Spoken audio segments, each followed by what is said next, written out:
Good evening, everybody, and welcome to a late edition of Fire Up. Thank you for tuning into us so late tonight. We do apologize, but if you caught our Pundit show earlier, you know why, and it was a rocking and a rolling in the chat room there. And if you missed it, I'm sorry. Go check it out. Self-Lord Tribune YouTube channel. But we're gonna start talking tonight because the boys of summer are back. So I'll be honest with you, this is kind of it's not my favorite sport, but it was the sport my dad loved. My dad, and I kind of dedicate a lot of it to him. And I go back and reminisce about days when I was growing up. My dad actually was a school teacher. He was a high school math teacher. But so in his summers, he had time to do things. So what did he do? He worked for over 30 years with the Milwaukee Brewers as an usher. And so he loved baseball. And I can remember Easter Sunday, us sitting in the backyard at my grandparents' house, and we had it on the radio. If the Brewers were playing, we were listening. And so it brings back a lot of good memories. And so I really, this time of year is always something special for me. So it brings back some good memories. So look at the chat rooms already going. I love it, love it, love it. Thank you, Joshua. What's going on? William missed out on the last show. Good night, folks. Will was on the last show. Good evening. Legendary night for the Tribune. Yes. So I'm going to start out with the boys of summer. My Brewers are doing well. They're 1-1. The team that I cover down here, that I take pictures for, Miami Marlins. They are doing horrible. 0-8. It's the worst start since a team made the playoffs last year. Till the worst start ever in the history of baseball. If they made the playoffs the year before, to start 0-8 this year, they're missing a lot. I mean, they're missing obviously some star pitching. Obviously, they have some key injuries in that area, but I don't think they've done enough to shore in the talent that they need to go far. Go ahead, Jeremy. I can already see you're trying to speak. It's like they didn't surround Arias with enough talent in front and behind him to protect him in the lineup. He's trying to do it all on his own, and I think he's overthinking it at the plate because he's actually swinging at a lot of stuff he normally didn't. His plate discipline is lack. He's looking this year like Baez did last year. And Baez has actually been putting up numbers this year. Who'd have thunk it? Yeah, he's not having a good year at all. Go ahead. Well, and to make matters worse, I think I just read that Yuri Perez is going under Tommy John, which is not fun. He's a great young pitcher, and he's going through Tommy John. That's going to be. Sandy just did that this last off season, so that means 2 down. And I know we're missing 2 other pitchers. They've been hit bad by the bug. They have. Yeah. The Tommy John surgery, that's actually the UCL surgery when they talk about it in football, correct? It's the same surgery. They just call it by the ligament that's hurt in football, right? Yes. Okay. I would agree with that. Tigers are doing pretty good there, Mr. George. Yeah, they're 5-1. They split the doubleheader with the Mets today. They're playing pretty well, considering the fact that a lot of their stars are just hitting for nothing right now, including Torkelson. Riley Green finally had a home run today, but he's batting less than 200. Parker Meadows, the kid in the outfield, he's done nothing. The catcher, he hasn't done anything. It's the backup that really helped out. Yeah, Justin Rogers is I'm talking about. He's the starting catcher, but the backup, you're right, Jeremy, has done really well. Kelly.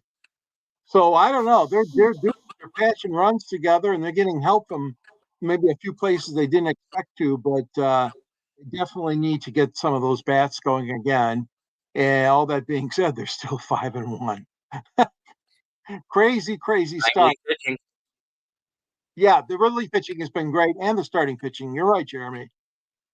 So I just read something that I don't know that I know I've never read it before. And it has to do with a baseball game. It has to do with the New York Yankees and the Marlins. Because they actually play Monday, or is it Monday the 8th? The day of the solar eclipse. Sunday. They actually have not postponed, but rescheduled the game because it was scheduled to be at 2:05. But because that's the time when the eclipse will be going on, they've moved the game to 6:05 p.m. I don't know that I've ever heard of a baseball game being delayed or pushed back due to a solar eclipse. And I completely understand why, because if you look at that band, it's a 60% eclipse. So that's enough that it's going to make the lights come on midday, and that's going to play with the shadows of the ball. And then when the eclipse passes and it goes to daylight and they shut off, it totally changes it again.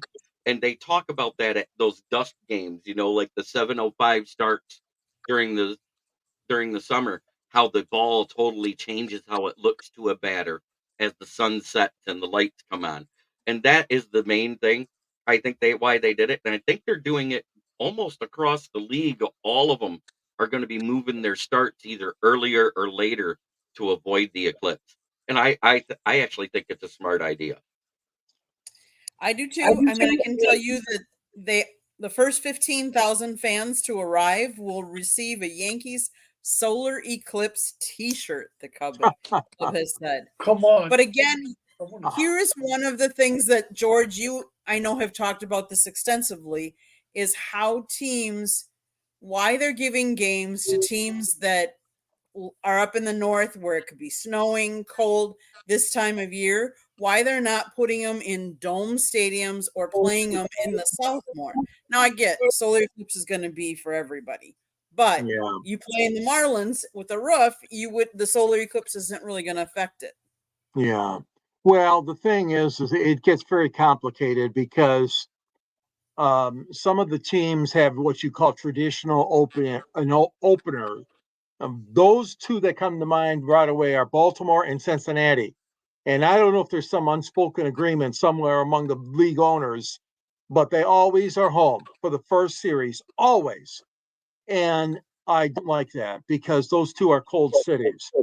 You had the Angels on the road playing. Yeah. And they should have been home the first weekend of the year, but you had a warm city team, if you will, the LA Angels playing on the road. But yeah, I think I don't think it's ever going to happen, guys. I really do. I can squawk about it. You can squawk about it, but I don't think the owners are ever going to change about it. Hey, if anybody's got a good opener, we all know it's the Tigers. It's a city holiday. It's a civic holiday. And Jeremy, you can attest to this. It's a party, man. It's a party because you're downtown. Even if you don't have a ticket to the game, it's still happening and it's a party. Yeah, they advertised it as a free tailgate. The only thing you got to pay for is the food you want to eat or the drinks you want to drink. The tailgate is free to enter. So as long as you can find parking somewhere and you can get downtown, you can have a very good time cheap. For sure. That's yeah. funny. But the Tigers, getting back to my point though, the Tigers are not one of those that's locked in because like this year, they sent them on the road. They all opened up in Chicago, then they opened up in New York. For their season opener, and now you got the first home game at Detroit tomorrow versus the A's. Yeah, those those stumbling, bumbling Oakland A's. They may suck versus every other team in the league, but they show up versus the Tigers every year. I don't know what it is, but we can't get a winning record against that team. I don't know, and not since 2012. Right. Crazy. Yeah. Well, let's face it. Last week when we were talking, there were some college basketball games that were being played at that time. We now know who's in the Final Four. It would be Purdue against number 11 seed North Carolina State. And we have Alabama versus number 1 seed Connecticut. So let's go around and everybody can give their predictions and talk a little bit about what they think about the games. We'll start with Will. So I'm looking at the matchup. North Carolina State's had an amazing run. They beat Duke in the conference tournament, and then they proceed to win the conference tournament against their rival Chapel Hill, and they make their way to the Final Four against Purdue, which Purdue's on a revenge tour because Purdue lost last year in the first game against Fairleigh Dickinson. So I'm looking towards a matchup between Edey and the other big guy for NC State. I forgot what his name is. I always forget his last name. But it's gonna be a matchup of big men, and it's gonna be fun to watch.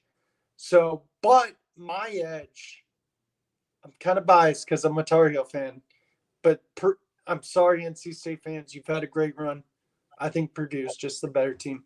As for UConn, Alabama, UConn's having trouble getting to Arizona for the Final Four. Their travel issues have been bad. Like, they've ran into so many issues. But their coach is like, traveling ain't going to stop us from doing what we do. And Alabama beat my Tar Heels, but I just think UConn, because they're the defending national champion, and they've proved it all year they're the best team, that they'll beat Alabama. So I'll say UConn versus Purdue. George. Well, I was on a show, not tonight, but last night, and Scott was asking the predictions and all that. Nobody could believe what was coming out of my mouth because I'm picking Alabama. And the reason is they have a very, very good up and down the roster, very good team.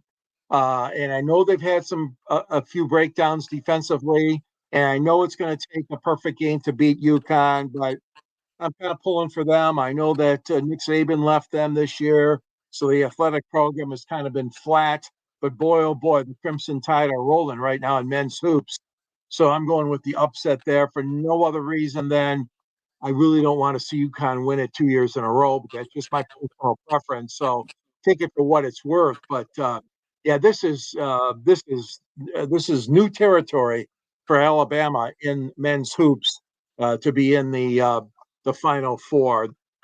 The other game, Will's referring to Burns, I believe, the big center. Yes, DJ Burns. Yep. Yeah, what a hell of a run he's had. NC State. This is going back many, many years in the 80s since they've been in the Final Four. So, but I'm still going to go with Purdue because I look at it this way, like kind of what you hit on, Will. I mean, they came so close. Last couple of years, they've had outstanding teams and outstanding players, and a lot of them, as you said, still play and want this championship really bad.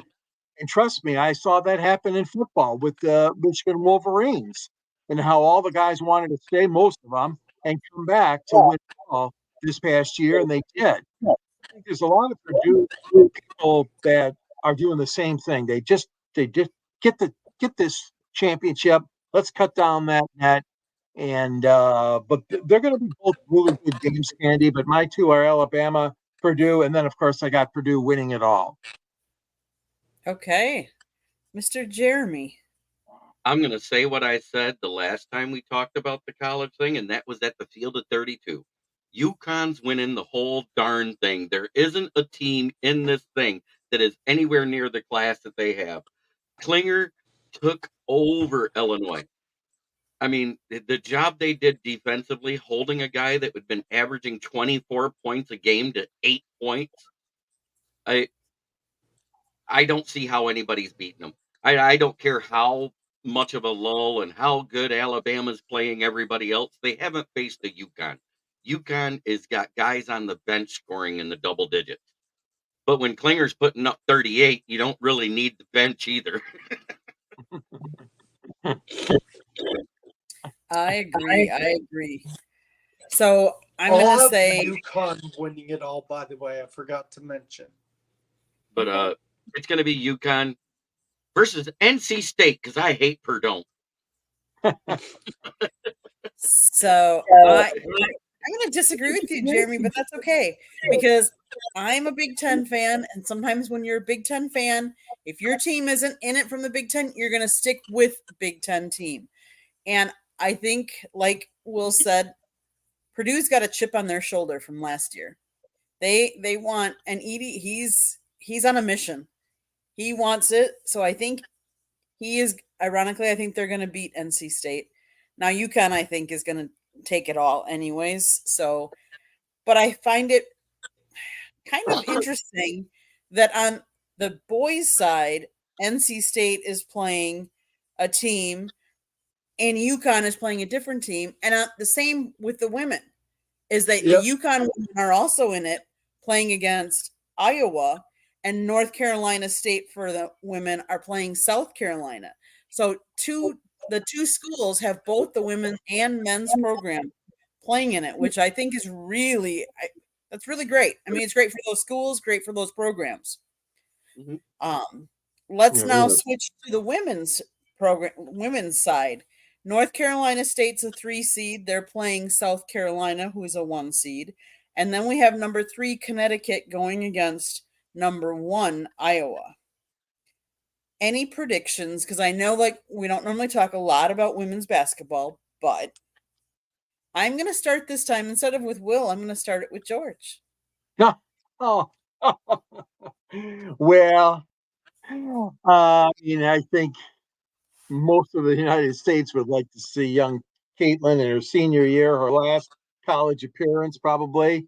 That's to win it all for Iowa. The Hawkeyes, women Hawkeyes, have had a fabulous year, as we all know. I think, but again, you're talking about a great program with UConn.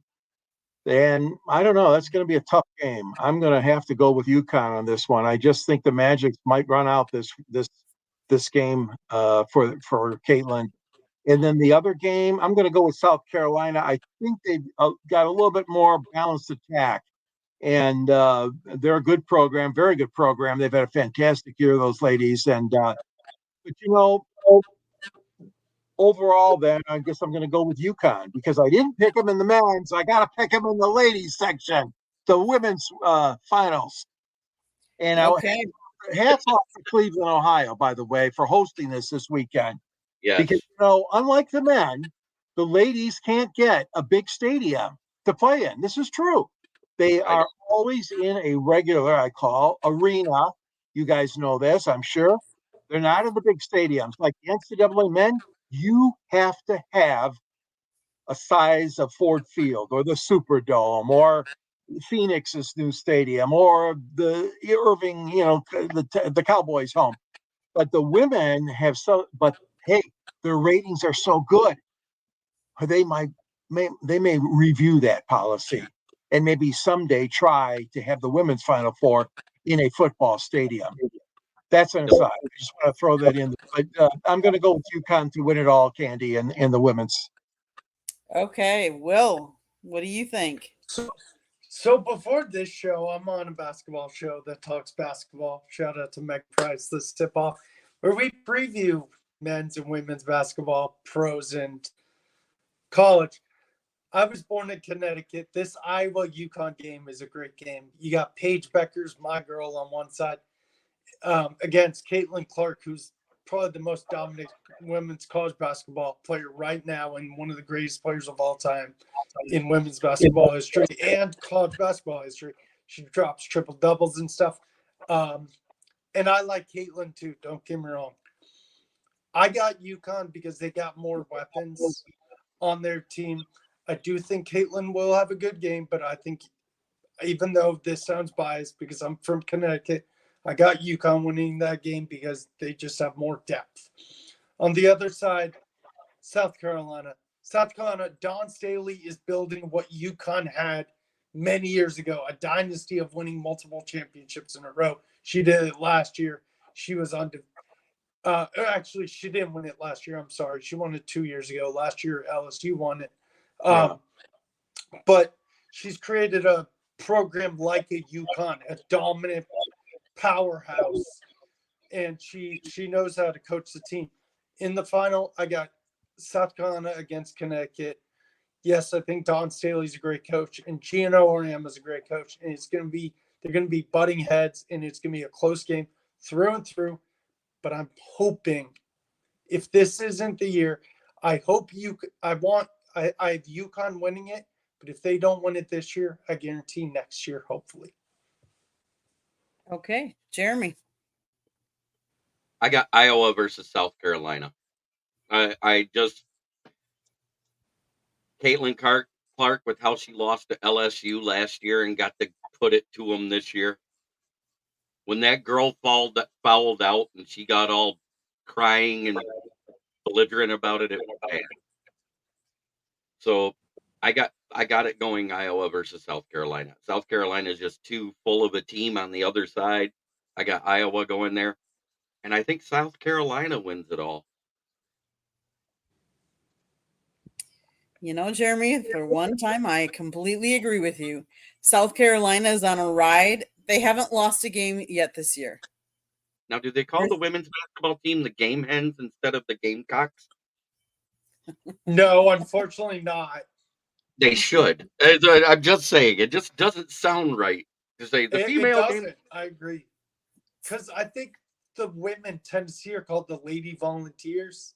Yeah, right. Most colleges do that. That's right. Well, like we have in Detroit, the Titans, and they're called the Lady Titans. Mm-hmm. But they're not going to change the nickname at all, Jeremy. Sorry. They should have.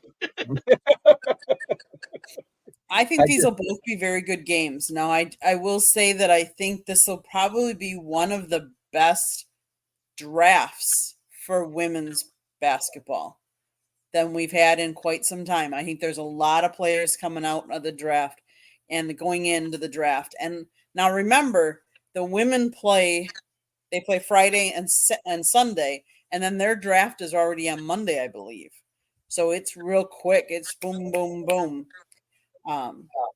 But I think South Carolina is going to take it all. I do have Iowa beating Connecticut. I think Kim Malarkey said it best that and I realize Caitlin Clark is only one player, but Iowa does have other weapons. It's not just Caitlin Clark. But I think she's just too hard to defend. And I will say this, and Caitlin said this herself, that she'll know in the beginning, like when she gets out there on the floor, if the threes are flowing, she's hard to stop.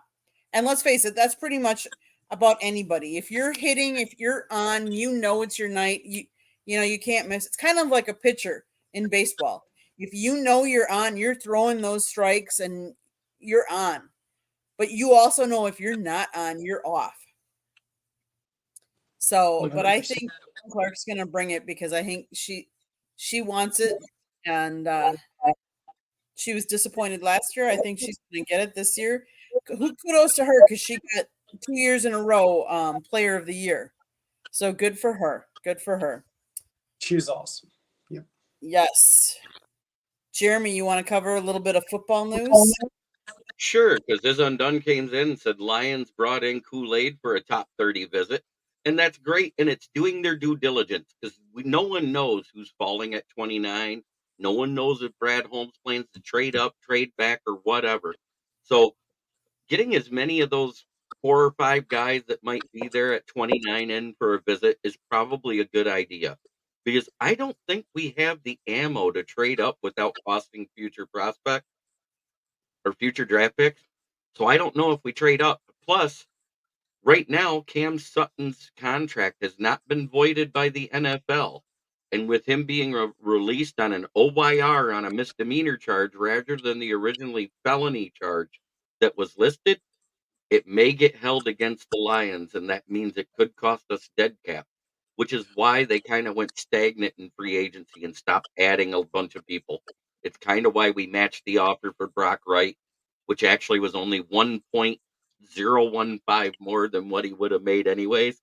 It was kind of a no-brainer to keep him on the roster because he's our best blocking tight end and our tight end 2 on the roster. So to bring him back at $4 million a year over 3 years, when Everett just got signed to Chicago for $6 million as their 2, it's kind of good value. Let's see what else. And we brought back Kendall Vildor to be the CB5. It's depth piece. He'll be making the league minimum for the position. How about kicking a 64-yard field goal? It's not that he did it once, though. Everybody misses this point.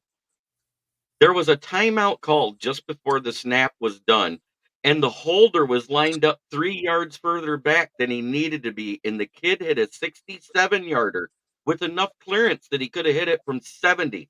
We're talking about a kid that hadn't made a field goal kick since high school. All he had done was kickoffs as coming off the practice squad in the NFL. And for his first 2 kicks to be 67 and 64 yards respectively and hit both of them, kudos to Jack Bates, who was actually brought in for a visit to talk about after the season's done for the UFL, because they can visit them, they can talk with them, they can't offer a contract, they can't contact the agent or any of that stuff till after the season's done. You're allowed to interview them, and that's it. So kudos to the Lions to bringing them in right away, because Michigan Panthers is actually this region's UFL farm, is how it works. The one that's over there near Philly is for all those teams over there. There's one in New York. There's one down in Houston. I believe there's one down. Isn't there one in Orlando or near Florida or Alabama? I think there is. Yep. And then they got the West Coast one. So that's how it works. Those are the regional, where those teams get to pick out of that pool of players on that team first. And that the second time he kicked that 64-yard, it actually hit the net. So they're saying it would have been good for 5 or 6 yards even further back. Right. So in other words, they're saying he's got Justin Tucker's leg for somebody that hadn't kicked insane. since high school in 2019. If you are going through any kind of NFL withdrawal, go watch the UFL. Watch it. Yeah, and you'll also be able to see what the kick return will look like, because that's the exact rules we're using. Correct. Exactly.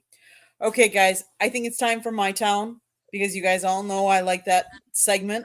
So the segment of My Town means you get to choose a topic for either the town that you live in or the town you grew up with. Let's start with Smoking Jeremy B. How about that? Last year, it took 11 games for Baez to get his 7th hit. And through 6 games, he has 4.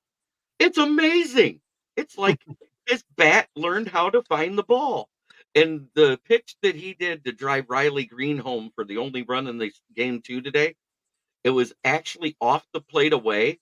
And because he was leaned in with that crouch that he does and held through the strike zone with a level bat, he poked it right over the second baseman into right center and driving in Riley Green from third after the errant throw when he was stealing second base. So he got a stolen base and an extra base off of a single. And it's just been an amazing run. Tarek Struble looks as good as he was, and Casey Mize was electric earlier. I mean, his stuff was good. I love Casey Mize. He's fun to watch. I mean, he's actually added velocity since his surgery, and he actually rehabbed and gained the weight and got better mechanics. He's actually gained 2 miles per hour on every pitch except his curveball. Wow. If he can get that, he wants to get that 2 miles an hour on his curveball because it'll be more effective because of the pitch rate and the spin rate at that miles per hour. It's supposed to add anywhere from 4 to 6 inches more of movement. Okay, Mr. Will. So in my city, Charlotte, North Carolina, as we know, we have heard that Hornets coach Steve Clifford is going to be stepping down at the end of the season and will move over to the front office with the team. My thoughts is it's his second stint with the team. I was never a big fan of him. He was mainly the defensive coach both times with us, and he's going to the front office. Yes, I'm excited to get a new coach, but I don't personally. I like our new front office. It's a young face. I think the guy's like 35 something years old, but honestly, I'm not excited about that. I was never really a big fan of Mr. Clifford at all. Don't get me wrong.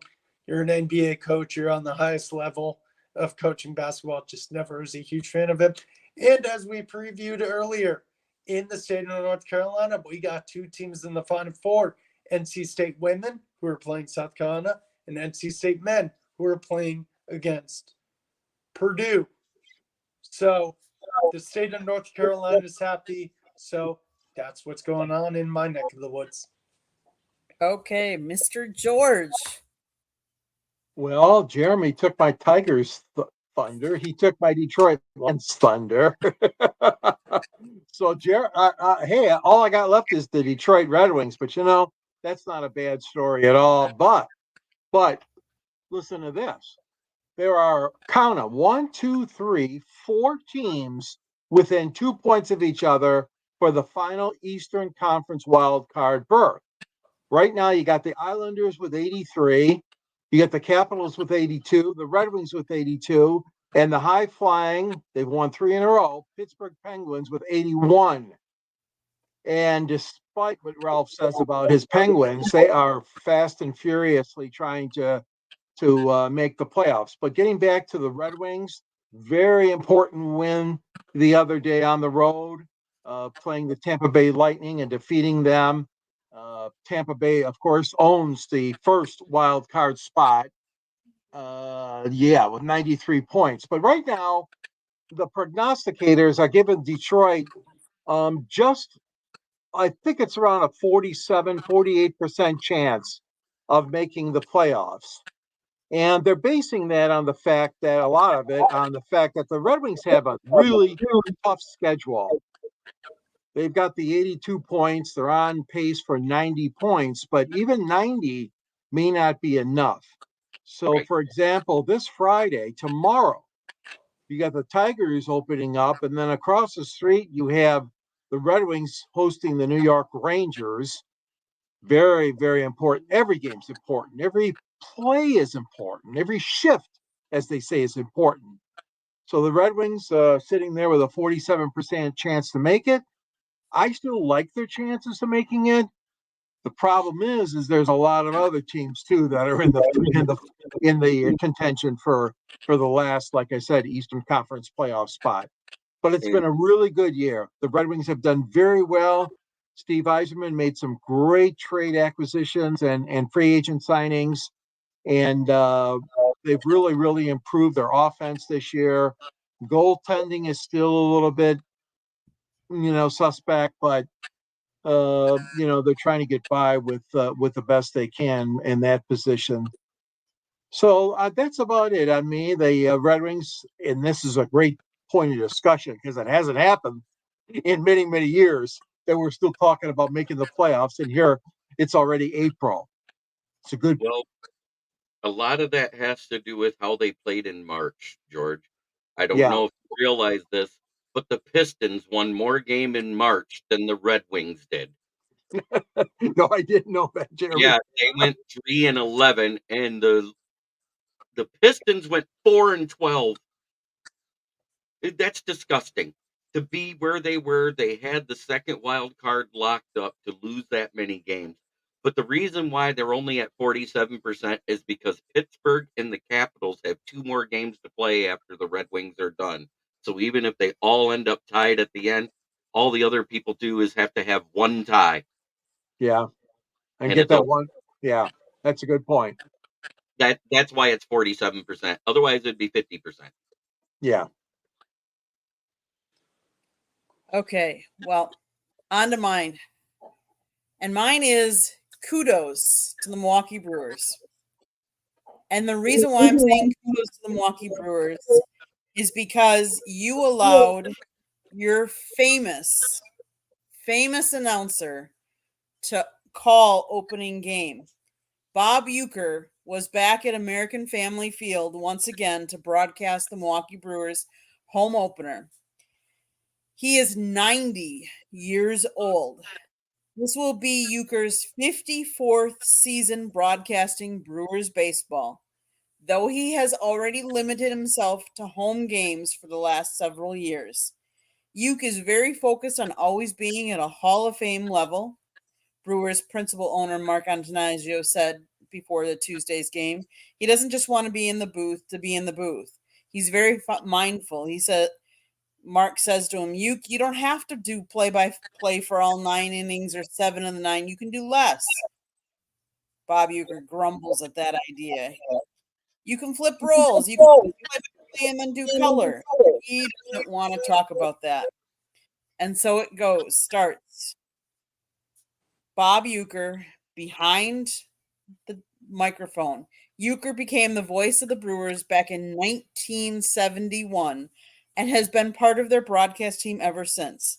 He regularly makes appearances on the field and in the locker room, conversing with the players and coaches. He celebrated when they won the NL Central title. He used to play baseball. He played in the majors from 62 to 67. He played with the Milwaukee Atlanta Braves, the St. Louis Cardinals, and the Philadelphia Phillies. He worked as a national color commentator for ABC and NBC baseball telecast and earned fame beyond that of a usual broadcaster because obviously he's made late night talk shows, beer commercials. He did the movie Major League. He also starred in Mr. Belvedere, an ABC sitcom that aired over 100 episodes. He is Mr. Brewers, Mr. Milwaukee. Kudos to him. He is a Hall of Famer broadcaster already. I hope he goes on for years to come because when you grow up one broadcaster that you grow up and you love, you want to hear him forever. Let's face it, there's famous ones all over. Every team has had them. Tigers had Ernie Harwell, that everybody knows. That Vince Scully called how many Dodgers, games? yep. Some of the big name ones. So kudos that he's still at 90. Feels good enough that he can call games. Let him call games as long as he wants. Come up, Bob. Yeah, he's a great guy, a great announcer. It's funny when you mentioned about that ABC because I remember they used him as Monday Night Baseball on ABC many years ago before ESPN started doing Sunday nights. And Uecker was in Detroit, I believe, for several games involving Mark the Bird Fidrich, who, as you guys know, in '76 turned the baseball world upside down with his antics and winning 19 games. But yeah, Uecker, I remember him coming into town here to do not only the Brewers, but the Monday Night Baseball games. Do you realize he doesn't even have a contract? He just does it. Wow. You know what I love about paid, Bob? don't get me wrong. Bob Uecker. My favorite memory of him is always going to be from the Major League franchise when he was on there and he was playing a lush that hated watching the Indians lose all the time. And he gets to the end of the show. He goes, "Don't forget to come out tomorrow night for what was it? Old Timers Night. Anybody who was alive the last time the Indians won a World Series, they get in for free." Mm-hmm. I love But Uecker. He's great. the only thing I want to add, though, that I feel remiss. We had a bench player outscore every player offensively for the season in one game in a loss for the Pistons. Malachi Flynn scored 50 points versus the Atlanta Hawks, and we lose by 8. When your bench player outscores the entire other team's bench, you should not lose. Yes. Kudos to him, but it's the 8th most by any Detroit player in history. It's also the most by any bench player in the NBA's history. Yeah. It's insane. So Will Okay. To add his one that said 0-16 Lions or this year Pistons more disappointing. If you look at what they were projected at the start of the season, you would have to say the Pistons are the most disappointing because they were supposed to be a borderline playoff team, and they're scraping the bottom of the barrel for a second year in a row. Let's hope that the draft lottery don't screw them out of whoever it is. I think it's that Aaron Sarf out of France that's the big number 1 pick this year. Hopefully we don't get screwed out of him this year. Okay, well, let's call this a night. Let's wrap this show up. Will, how can everybody find you or get a hold of you? You guys can find me Wednesday nights on. God, everything's opposite. I always forget. Let's just say Jeremy's channel, Jeremy B's channel. Kneecap Biting with the Motor City Lions. You can find me there Wednesday nights. It's the NFL Roundtable where we talk about NFL news, Detroit Lions news, and we do a mock draft every so often. Thursday nights, you can find me on the Sip Off, hosted by Megan Price and her co-host Jennifer Lewis. And you can find me here on Thursday nights with these guys, plus Ralph Williams. Ralph, hope you're doing well, sir. And on Friday nights, I'm back on Jeremy B's channel with Detroit Lions Fan Cave Chat, where we talk Detroit Lions, and we also do mock drafts as well. And Jeremy also has a morning show. I'm not part of it, but his co-host Von Doom is. Check out their morning shows and their night shows. Yes. George, how can people get a hold of you? Well, I like to know, Jeremy, how much did you pay Will for that? That paid commercial. I didn't pay him a dime, but I love it. Nothing. Oh my gosh, that's a lot. So you can get a hold of me at Yahoo, gicorn@yahoo.com. You can also find my columns on the South Florida Tribune and the Sideline Sports Network. I write along with Jeremy for Motor City Journal. And Jeremy's. Yeah, thank you, Jeremy, for the reminder. And Candy. No, this way. Yeah, there it is. Detroit Sports Broadcasters on the air. You'll find Ernie Harwell. Candy mentioned in there. Scott Moyerhoff is in there as well, along with names like George Kill, Van Patrick, George Blaha, all the great announcers we've had in Detroit. So that book, there's a link to that book at the end of my column. And I'm also on Twitter, SandGSports99. Send me a note. Let me know how you're doing and what we can talk about in sports the next time we're on. Part of the 108 Stitches crew and also Fire Up series, as well as Pundit and the Sports Exchange. Candy, Scott, Jeremy, you guys are all doing great. Will, with all your appearances and your networks and your great programs. I really mean that sincerely. I'm very proud of all of you. You're welcome. You're muted. Jeremy, how can we watch you? Well, you can find me right here on the South Florida Tribune YouTube channel, Tuesdays, possibly Wednesdays, and Thursdays. Whether it's Fire Up, Inside the Pigskin, who knows what else I'll be on. But you will find me here whenever Scott needs me. You can also find me on my channel, which is Kneecap Biting with the Motor City Lions, where I have Lions Talk with Smokin' Jeremy B. and Von Doom Mondays through Fridays at 11 a.m. Monday nights, it's Mock Draft Monday because, the draft's coming up and there's nothing better to talk about once the news slows down, especially now that free agency is done as of yesterday at 4 p.m. So it's going to be a little slow rolling, but we're going to keep it going however we can. Wednesday nights, as Will mentioned, is the NFL Roundtable Talks, where we talk about the 3 biggest NFL news and whatever Lions news is out there. And then the Lions Fan Cave Chat on Fridays. All those shows show at 9 p.m. And D-Lo says it for us. I will be on Pundits. Yes. Yes. So Monday nights, our 108 Stitches baseball talk, typically around 8:30ish. Tuesday nights, Inside the Pigskin, around 8:30ish. Wednesday nights, Motor City Mad Mouse show, anywhere from 7:30 to 8. And then 9 o'clock is Sports Exchange, where we talk about any kind of sports. You never know what we might be talking: basketball, baseball, hockey, football, maybe even cornhole. You just never know. Thursday nights are Pundit's Pundit and then Fire Up, and we do apologize again that this is running so late tonight. We appreciate all the people that have been in the chat room and commented both on Pundit's Pundit and yet still on this show tonight. If you want to hear the podcast version, if you're an audio person, you find yourself in your car and you can't be watching us, click on iHeartRadio, Apple, Google Podcasts, wherever you get your podcasts. You can listen to any of our shows.